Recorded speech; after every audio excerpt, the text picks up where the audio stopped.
Ашығып түлкі жүрді жапандарда. Тамақ іздеп жол шекті сапарларға.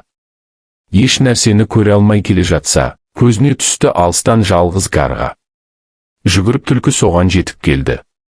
Қарға ағаштың басында мұны көрді. Тістегені аузында тәтті ірімшік. Оны көріп түлкі икең сөйлей берді. Қарға батыр, әр сөзің күміс, алтын. Сырттан тілеу тілейді барша халқың. Қарға екендей дүниеде әуел жоқ деп. Осылайша шығады сыртқа даңқың.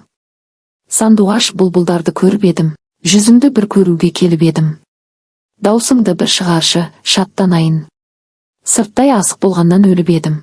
Басын салып құйрығын бұлғандатып, екі көзін қарғаға қылмаңдатып, Қарға тақсыр, көзім жасын көріңіз, деп жыламсырап сөйлейді жылмандатып.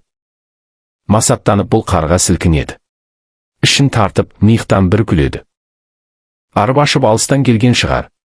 Көңілі тынып кетсінші, шіркін, деді, мақтау сөзге семіріп, судай тасып.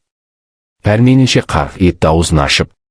Қарқ еткенде ірімшік жерге түсіп, оны кетті түлкі екең ала қашып.